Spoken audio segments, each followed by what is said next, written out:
नमस्कार दोस्तों। भारत पूरे विश्व के अंदर सबसे ज्यादा मसाले बनाता है, उसे एक्सपोर्ट भी करता है और इवन कंज्यूम भी करता है। भारत दाल का सबसे बड़ा प्रोड्यूसर है। भारत चावल के मामले में सबसे बड़ा एक्सपोर्टर पूरे वर्ल्ड के अंदर देखने को मिलता है।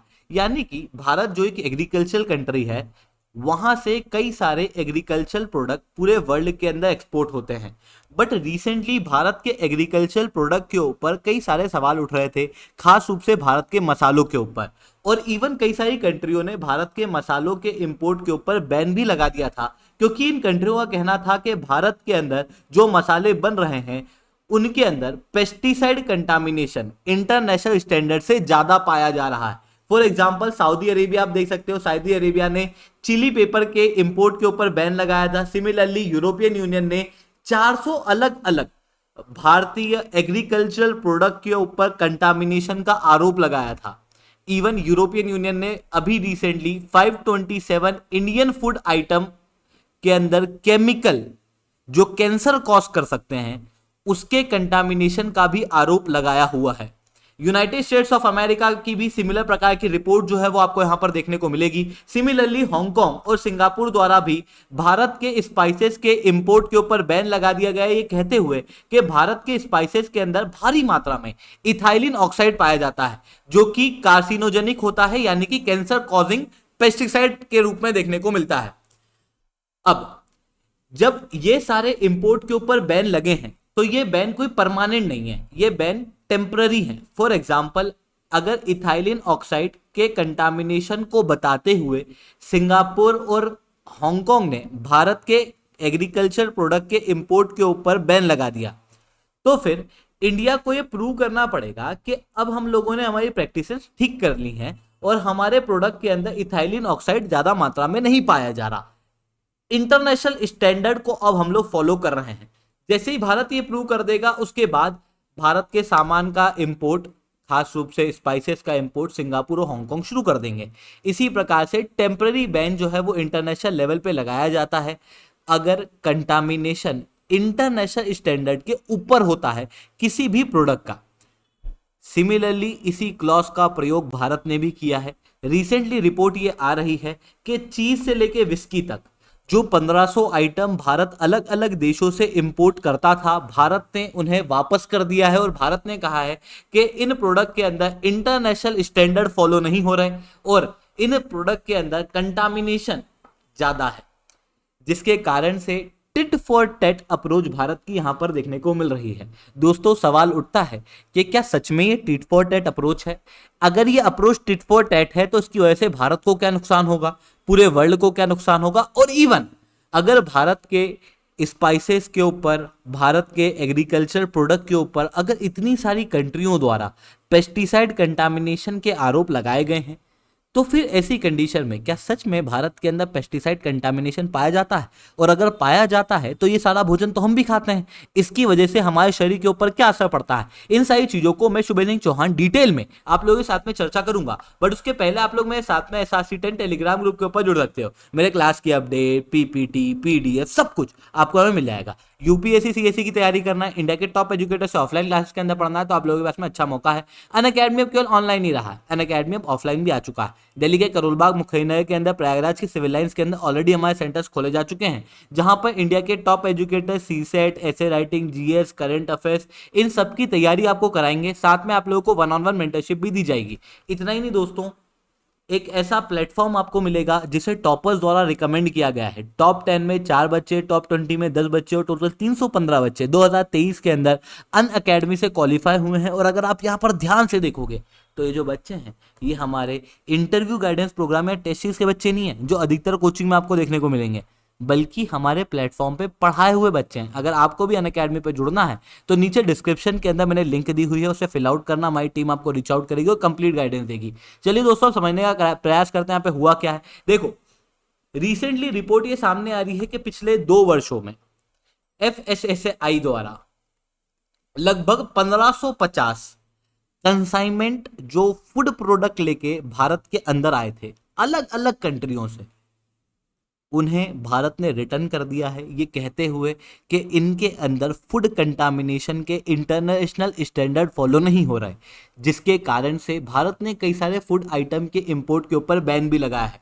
2022-23 में लगभग 1000 इंपोर्टेड आइटम के साथ में भारत ने ऐसा किया और 2023-24 में लगभग 550 आइटम के साथ में इस तरीके की चीज होती हुई दिखाई दी, जिसके अंदर cheese, almond, milk, whisky, dates, apple, coffee, sea food और चॉकलेट देखने को मिलते हैं। अब बात आती है कि भारत ने ये बैन किस तरीके से लगाया। देखो अभी तक क्या होता था, एफएसएसआई के बनने के पहले कॉमर्स मंत्रालय भारत के अंदर इंटरनेशनल लेवल से आने वाले फूड आइटम के कंप्लायंस को चेक करती थी, पर अब एफएसएसआई से करने लगी है और ज्यादा स्ट्रिक्टर रूप से, जिसके अंदर 3 इंपॉर्टेंट स्टेप देखने को मिलती है। सबसे पहले जो भी फूड आइटम आता है उसके साथ में डॉक्यूमेंट आते हैं कि भाई इस फूड आइटम में क्या क्या है, कौन कौन से मटेरियल अंदर कंसाइनमेंट में है।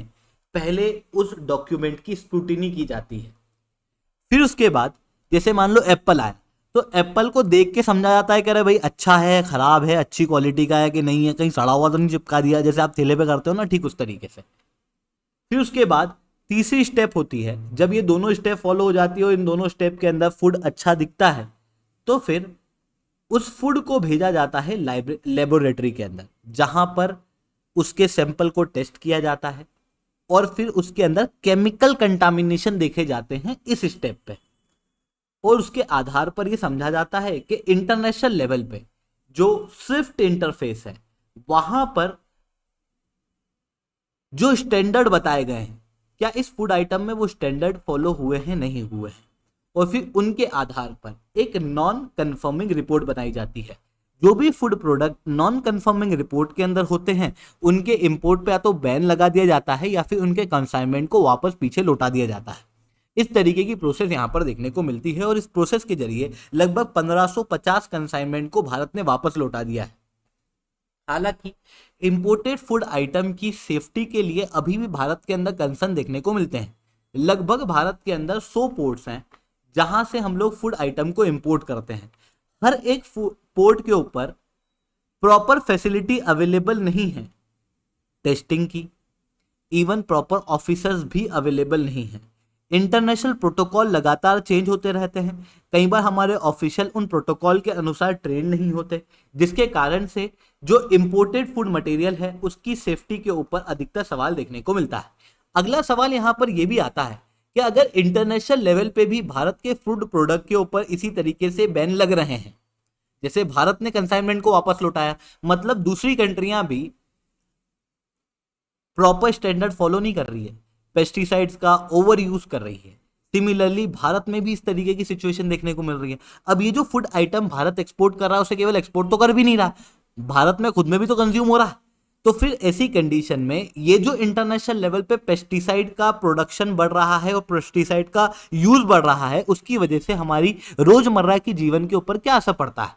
देखो, नेशनल लाइब्रेरी ऑफ मेडिसिन जो कि यूनाइटेड स्टेट की एक ऑफिशियल वेबसाइट है, इसके अनुसार भारत के अंदर आधे से ज्यादा भोजन पेस्टिसाइड रेसिड्यू से ओवरली कंटामिनेटेड है। जो इंटरनेशनल स्टैंडर्ड है उससे लगभग 20% ज्यादा भारत के अंदर पेस्टिसाइड रेसिड्यू देखने को मिलते हैं, क्योंकि भारत के अंदर आप खुद भी इस चीज को जानते हो, पेस्टिसाइड का ओवर यूज होता है, इवन फर्टिलाइजर्स का हम लोग ओवर यूज करते हैं, और इवन रोज की जीवन के अंदर आप इस चीज को महसूस भी करते होंगे जब आपके बड़े बुजुर्ग कहते होंगे कह रहे ये तो आजकल की बीमारियां हैं, हमारे उम्र में तो ऐसी कोई बीमारियां नहीं हुआ करती थी, क्या तुम केमिकल वाला फूड खाते हो उस कारण से ऐसा सब होता है, हमारे समय पे ऐसा कुछ भी नहीं होता था। और ये बात सही भी है, मतलब आज के समय पे जो पेस्टिसाइड का कंटामिनेशन बढ़ रहा है उसकी वजह से कई सारी नई नई बीमारियां उभरती हुई दिखाई दे रही हैं। कई सारे रेस्पिरेटरी इश्यूज आ रहे हैं, न्यूरोलॉजिकल डिसऑर्डर, रेस्पिरेटरी डिसऑर्डर और इवन कैंसर भी कॉज हो रहा है। एनसीआरबी की रिपोर्ट बताती है कि लगभग 6600 किसान पेस्टिसाइड पॉइजनिंग की वजह से मृत्यु को प्राप्त हो गए। इवन ये केवल इंसान को ही असर नहीं डाल रहा ओवर यूज ऑफ पेस्टिसाइड, बल्कि वाटर, सॉइल और बायोडाइवर्सिटी के ऊपर भी इसका असर पड़ता हुआ दिखाई देता है। ऐसी कंडीशन में भारत सरकार इस चीज को रोकने के लिए क्या कर रही है, किस तरीके से पेस्टिसाइड के कंटामिनेशन को कम करने का प्रयास किया जा रहा है। सबसे पहले पेस्टिसाइड मैनेजमेंट बिल 2020 के अंदर लाया गया था, हालांकि ये पास नहीं हुआ क्योंकि कई सारे लोगों ने विरोध कर दिया था। कई सारे लोगों का कहना था कि रजिस्ट्रेशन, वर्कर प्रोटेक्शन नहीं हो रही, इस कारण से ये पास नहीं हो पाया। उसके अलावा एक इंसेक्टिसाइड एक्ट है जिसके अनुसार इंसेक्टिसाइड जो पॉइजनिंग होते हैं उन इंसेक्टिसाइड को रेगुलेट किया जाता है, उनके मैन्युफैक्चरिंग को, उनके सेल को, उनके डिस्ट्रीब्यूशन को। साथ में कई सारे हजार्डस पेस्टिसाइड जो कि परसिस्टेंट ऑर्गेनिक पॉल्यूटेंट के रूप में दिखाई देते हैं, फॉर एग्जांपल डीडीटी, एंडोसल्फेन, इनके ऊपर बैन लगा दिया गया है।